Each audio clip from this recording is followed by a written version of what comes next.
హస్తిన పర్యటనలో ఉన్న సీఎం రేవంత్ రెడ్డి బిజీగా గడుపుతున్నారు. రాష్ట్ర అభివృద్ధి పనులు, పెండింగ్ నిధులకు సంబంధించిన అంశాలపై పలువురు కేంద్ర మంత్రులతో భేటీ అయ్యారు.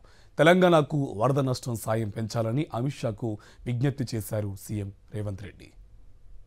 తెలంగాణలో భారీ వర్షాలతో దెబ్బతిన్న ప్రాంతాలలో మౌలిక వసతుల పునరుద్ధరణ, మరమ్మత్తు పనులకు 11,713.49 కోట్ల రూపాయలు సత్వరమే విడుదల చేయాలని కేంద్ర హోంశాఖ మంత్రి అమిత్ షాను సీఎం రేవంత్ రెడ్డి విజ్ఞప్తి చేశారు. తెలంగాణలో ఆగస్టు 31 నుంచి సెప్టెంబర్ 8వ తేదీ వరకు కురిసిన భారీ వర్షాలు రాష్ట్రంపై తీవ్ర ప్రభావం చూపాయని అమిత్ షాకు సీఎం రేవంత్ వివరించారు. 37 మంది ప్రాణాలు కోల్పోయారని, 1,00,000కు పైగా పశువులు, ఇతర మూగ జీవాలు మృతి చెందాయని, 4.15 లక్షల ఎకరాల్లో పంటతో పాటు రోడ్లు, కల్వర్టులు, కాజ్వేలు, చెరువులు, కుంటలు, కాలువలు దెబ్బతిన్నాయని కేంద్ర మంత్రి షా దృష్టికి ముఖ్యమంత్రి తీసుకువెళ్లారు. వామపక్ష తీవ్రవాద ప్రభావిత జిల్లాల నుంచి తొలగించిన ఆదిలాబాద్, మంచిర్యాల, కొమరంభీం, ఆసిఫాబాద్ జిల్లాలను LWEలో తిరిగి చేర్చాలని అమిత్ షాను సీఎం రేవంత్ రెడ్డి కోరారు. LWE ప్రభావిత రాష్ట్రాలైన మహారాష్ట్ర, ఛత్తీస్గఢ్లతో తెలంగాణకు సరిహద్దు ఉండడంతో రాష్ట్ర భద్రతపైన మరింత దృష్టి సారించాల్సిన అవసరం ఉందని కేంద్ర మంత్రికి ముఖ్యమంత్రి విజ్ఞప్తి చేశారు. SPOలకు చెల్లించాల్సిన నిధుల్లో కేంద్రం వాటా 60% 4 ఏళ్ల నుంచి పెండింగ్ లో ఉన్న 18.31 కోట్ల రూపాయలు విడుదల చేయాలని కేంద్ర మంత్రిని సీఎం కోరారు. తెలంగాణ రాష్ట్రానికి అదనంగా 29 అదనపు IPS పోస్టులు కేటాయించాలని కేంద్ర మంత్రి అమిత్ షాను సీఎం రేవంత్ రెడ్డి కోరారు.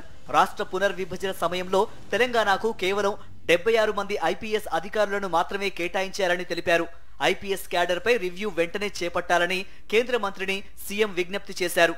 హైదరాబాద్ సమగ్ర సీవరేజ్ మాస్టర్ ప్లాన్ ను అమృత్ 2.0లో చేర్చాలని లేదా ప్రత్యేక ప్రాజెక్టుగా చేపట్టాలని కేంద్ర పట్టణాభివృద్ధి, గృహ నిర్మాణ శాఖ మంత్రి మనోహర్ లాల్ ఖట్టర్ ను సీఎం రేవంత్ రెడ్డి విజ్ఞప్తి చేశారు. ఢిల్లీలో కేంద్ర మంత్రి ఖట్టర్ ను సీఎం రేవంత్ రెడ్డి సోమవారం కలిశారు. చారిత్రక హైదరాబాద్ నగరంలో పురాతన మరుగుశుద్ధి వ్యవస్థనే ఉందని, అది ప్రస్తుత అవసరాలకు తగినట్లుగా లేదని కేంద్ర మంత్రికి సీఎం వివరించారు. ఈ నేపథ్యంలో హైదరాబాద్ తో పాటు సమీప 27 మున్సిపాలిటీ సంఘాలతో కలుపుకొని 7,444 కిలోమీటర్ల మేర 17,212.69 కోట్ల రూపాయలతో CSMPకి DPR రూపొందించినట్లు ఖట్టర్ కు సీఎం తెలిపారు.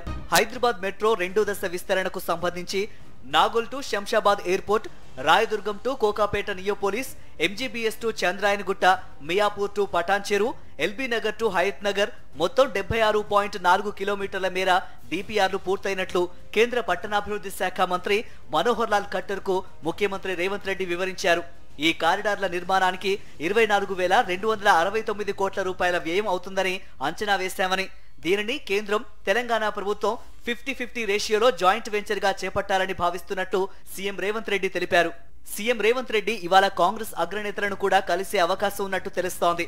తెలంగాణలో మంత్రివర్గ విస్తరణ గురించి పెద్ద ఎత్తున వార్తలు వస్తున్న నేపథ్యంలో సీఎం రేవంత్ రెడ్డి పార్టీ అధిష్టానాన్ని వరుసగా కలుస్తూ ఉండటం ప్రాధాన్యత సంతరించుకుంటోంది.